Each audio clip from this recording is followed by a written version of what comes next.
Welcome to the next story in the Grimm's fairy tales.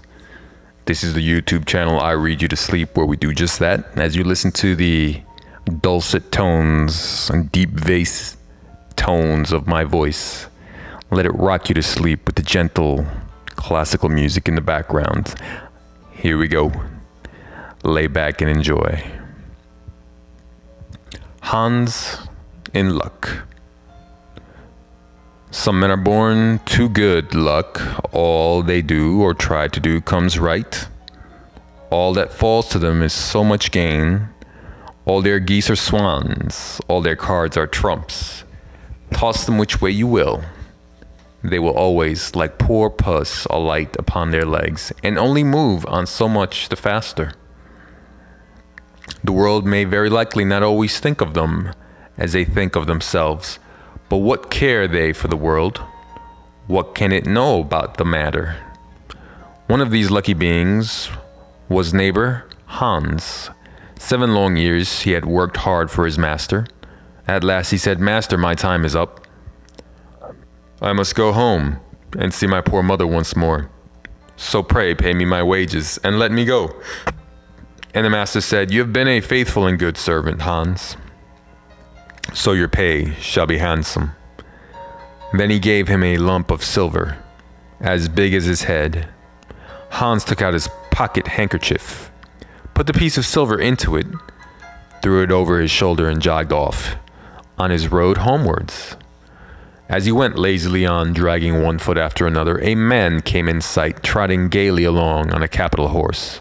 "Ah," said Hans aloud, "what a fine thing it is to ride on horseback.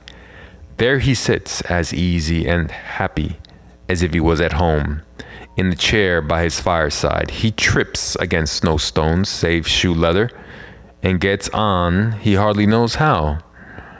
Hans did not speak so softly, but the horseman heard it all and said, "Well, friend, why do you go on foot then?" "Ah," said he, "I have this load to carry. To be sure it is silver, but it is so heavy that I can't hold up my head, and you must know it hurts my shoulder sadly." "What do you say of making an exchange?" said the horseman. "I will give you my horse, and you shall give me the silver, which will save you a great deal of trouble in carrying such a heavy load about with you."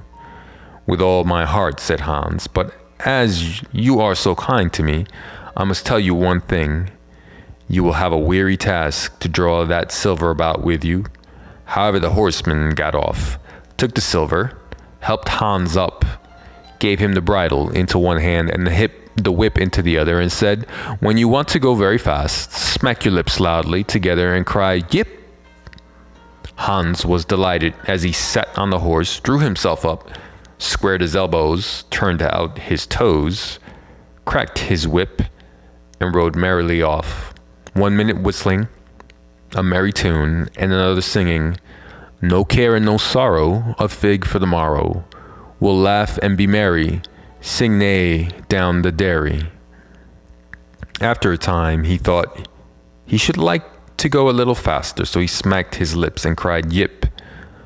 Away went the horse full gallop, and before Hans knew what he was about, he was thrown off and lay on his back by the roadside. His horse would have run off if a shepherd who was coming by, driving a cow, had not stopped it. Hans soon came to himself, and got upon his legs again, sadly vexed, and said to the shepherd, "This riding is no joke, when a man has the luck to get upon a beast like this that stumbles and flings him off as if it would break his neck. However, I'm off now once for all. I like your cow now a great deal better than this smart beast that played me this trick, and has spoiled my best coat. You see, in this puddle, which by the by smells not very like a nosegay, one can walk along at one's leisure behind the cow, keep good company, and have milk, butter, and cheese every day in the bargain. What would I give to have such a prize?" "Well," said the shepherd, "if you are so fond of her, I will change my cow for your horse. I like to do good to my neighbors, even though I lose by it myself." "Done," said Hans merrily. "What a noble heart that good man has," thought he. Then the shepherd jumped upon the horse, wished Hans and the cow good morning, and away he rode. Hans brushed his coat, wiped his face and hands, rested a while, and then drove off his cow quietly, and thought his bargain a very lucky one. If I only have a piece of bread, and I certainly always will be able to get that, I can get whenever I like, eat my butter and cheese with it, and when I am thirsty I can milk my cow and drink the milk. And what can I wish for more? When he came to an inn, he halted, ate up all his bread, and gave away his last penny for a glass of beer. When he had rested himself, he set off again, driving his cow towards his mother's village. But the heat grew greater as soon as noon came on, till at last, as he found himself on a wide heath that would take him more than an hour to cross, he began to be so hot and parched that his tongue clave to the roof of his mouth. I can find a cure for this, thought he. Now I will milk my cow and quench my thirst. So he tied her to the stump of a tree and held his leathern cap to milk into, but not a drop was to be had.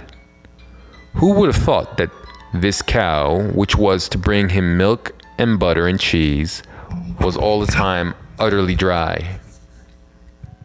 Hans had not thought of looking to that. While he was trying his luck in milking and managing the matter very clumsily, the uneasy beast began to think him very troublesome, and at last gave him such a kick on the head as knocked him down, and there he lay a long while senseless. Luckily a butcher soon came by, driving a pig in a wheelbarrow. "What is the matter with you, my man?" said the butcher as he helped him. Hans told him what had happened, how he was dry and wanted to milk the cow, but found the cow was dry too. Then the butcher gave him a flask of ale, saying, "There, drink and refresh yourself. Your cow will give you no milk, don't you see? She is an old beast, good for nothing but the slaughterhouse." "Alas, alas," said Hans, "who would have thought it? What a shame to take my horse and give me only a dry cow. If I kill her, what will she be good for? I hate cow beef. It is not tender enough for me. If it were a pig, now, like the fat gentleman you are driving along at his ease, one could do something with it. I would at any rate make sausages." "Well," said the butcher, "I don't like to say no, and when one is asked to do a kind neighborly thing, to please you I will change and give you my fine fat pig for the cow." "Heaven reward you for your kindness and self-denial," said Hans, as he gave the butcher the cow, and taking the pig off the wheelbarrow, drove it away, holding it by the string that was tied to its leg. So on he jogged, and all seemed now to go right with him. He had met with some misfortunes, to be sure, but he was now well repaid for all. How could it be otherwise with such a traveling companion as he had got at last? The next man he met was a countryman carrying a fine white goose. The countryman stopped to ask what was o'clock. This led to further chat, and Hans told him all his luck, how he had so many good bargains, and how all the world went gay and smiling with him. The countryman then began to tell his tale, and said he was going to take the goose to a christening. "Feel," said he, "how heavily it is, and yet it is only 8 weeks old. Whoever roasts and eats it will find plenty of fat upon it. It has lived so well." "You're right," said Hans, as if he weighed it in his hand. "But if you talk of fat, my pig is no trifle." Meantime the countryman began to look grave and shook his head. "Harkye," said he, "my worthy friend, you seem a good sort of fellow, so I can't help doing you a kind turn. Your pig may get you into a scrape.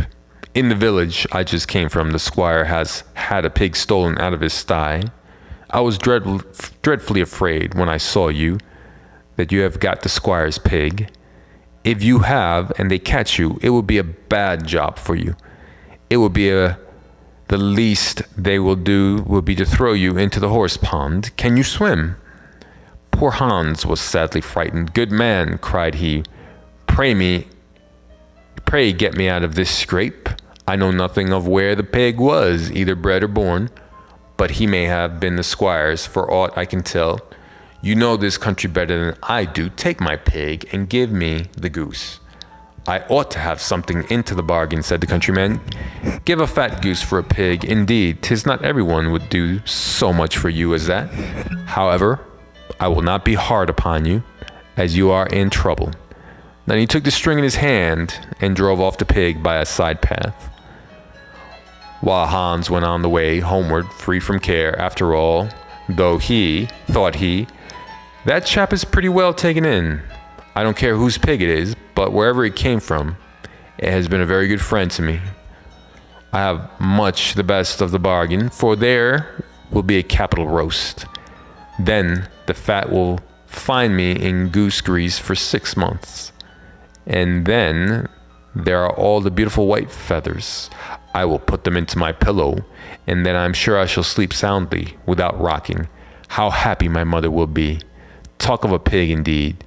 Give me a fine fat goose. As he came to the next village, he saw a scissor grinder with his wheel working and singing, O'er hill and o'er dale, so happy I roam. Work light and live well, all the world is my home. Then who so blithe, so merry as I? Hans stood looking for a while, and at last said, You must be well off, Master Grinder. You seem so happy at your work. Yes, said the other, mine is a golden trade. A good grinder never puts his hand into his pocket without finding money in it. But where did you get that beautiful goose? I did not buy it. I gave a pig for it. And where did you get the pig? I gave a cow for it. And the cow, I gave a horse for it. And the horse, I gave a lump of silver as big as my head. And the silver? Oh, I worked hard for that 7 long years. You have thriven well in the world hitherto, said the grinder. Now if you could find money in your pocket, whenever you put your hand in it, your fortune would be made. Very true, but how is that to be managed? How? Why, you must turn grinder like myself, said the other. You only want a grindstone, the rest will come of itself. Here is one that is but little the worse for wear. I would not ask more than the value of your goose for it. Will you buy it? How can you ask? Said Hans. I should be the happiest man in the world if I could have the money. If I could have money whenever I put my hand in my pocket. What could I want more? There's the goose. Now, said the grinder, as he gave him a common rough stone that lay by his side, this is a most capital stone. Do but work it well enough, and you can make an old nail cut with it. Hans took the stone and went his way with a light heart. His eyes sparkled for joy, and he said to himself, Surely I must have been born in a lucky hour. Everything I could want or wish for comes of itself. People are so kind. They seem really to think I do them a favor in letting them make me rich and giving me good bargains. Meanwhile, he began to be tired and hungry too, for he had given away his last penny in his joy at getting the cow. At last he could go no further, for the stone tired him sadly, and he dragged himself to the side of a river, that he might take a drink of water and rest carefully. So he laid the stone carefully by his side on the bank, but as he stooped down to drink, he forgot, pushed it a little, and down it rolled, plump into the stream. For a while he watched it sinking in the deep clear water, then sprang up and danced for joy, and again fell upon his knees and thanked heaven with tears in his eyes for its kindness in taking away his only plague, the ugly heavy stone. How happy am I, cried he. Nobody was ever so lucky as I. Then up he got with a light heart, free from all his troubles, and walked on till he reached his mother's house and told her how very easy the road to good luck was. The end.